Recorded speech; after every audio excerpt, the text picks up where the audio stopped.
নমস্কার সবাইকে, আরেকটা ভিডিও নিয়ে চলে এসেছি তোমাদের সামনে। তো আজকে আমরা বেরিয়ে পড়েছিলাম দীঘা যাব সেই উদ্দেশ্যে। আর এখন আমরা আছি বিষ্ণুপুরে, আর এইখান থেকে আমরা বাসে উঠব। তো বেডিং নিয়ে যে অপেক্ষা করছিলাম, তারপর অপেক্ষা করতে করতে প্রায় 10টা নাগাদ যে আমাদের বাস চলে এসেছে।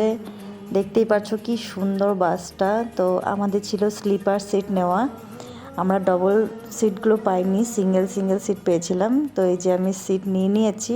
আর এই যে দেখতেই পাচ্ছ টিভি রয়েছে, হেডফোন রয়েছে, চার্জিং করার জায়গা রয়েছে, আর চারিদিকটা পুরো পর্দা দেওয়া রয়েছে। তো দারুণ সুন্দর বাসটাও ছিল, আর সিটগুলোও দারুণ ছিল, আর ফ্যাসিলিটিও খুব ভালো।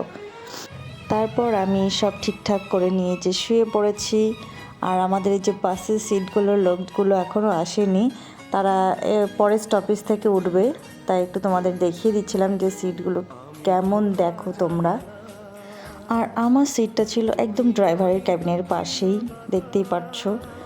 আর এই যে কিছুক্ষণ পরে আমাদের দিয়ে দিয়েছিল টিফিন, আর টিফিনে কী কী আছে তোমাদেরকে একটু দেখিয়ে দিই, চলো।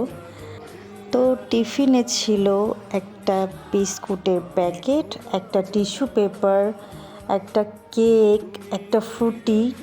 তো তারপরে ভাবছিলাম যে বোধহয় শেষ হয়ে গেছে, তারপর দেখছিলাম যে না, এখনও শেষ হয়নি। ছিল একটা ভুজিয়ার প্যাকেট আর একটা হাজমোলার প্যাকেট। তো ভালোই ছিল, মানে অনেক জিনিসই ছিল তাতে। তো তখন আমরা আর খাইনি, সেই জিনিসটা আবার ব্যাগের মধ্যে ভরে নিয়েছিলাম, কারণ তখন গা গোলাচ্ছিল ভীষণ পরিমাণে, খেয়ে এসেছিলাম, তাই জন্য সেগুলো আর খাইনি, সেগুলো রেখে দিয়েছিলাম। তো তারপরে কোলাঘাটের কাছে একটু দাঁড়িয়েছিল, আর ওই যে আমার হাজব্যান্ড পেছনের সিটে বসেছিল, তো তাকেও একটু দেখিয়ে দিলাম। তো তারপরে এই যে একবারে দীঘায় এসে ভিডিওটা করলাম। তো এই যে নিউ দীঘার লাইটিংগুলো তোমাদের সাথে শেয়ার করছি, দেখো জানলা দিয়ে হালকা হালকা দেখতে পারবে। তো নিউ দীঘায় যারা নামার ছিল, তো তারা নেমে গিয়েছিল, আর আমরা নামবো ওল্ড দীঘাতে। তো দেখো এই যে আমরা চলে এসেছি ওল্ড দীঘাতে। তখনও অনেকটা ভোর থাকার কারণে তখন আমরা রুমে যেতে পারিনি। তো প্রথমেই আমরা চলে গেছিলাম বিচে। দেখো অনেক লোকজন তখন চলে এসেছে ভোরবেলা সূর্য ওঠা দেখতে।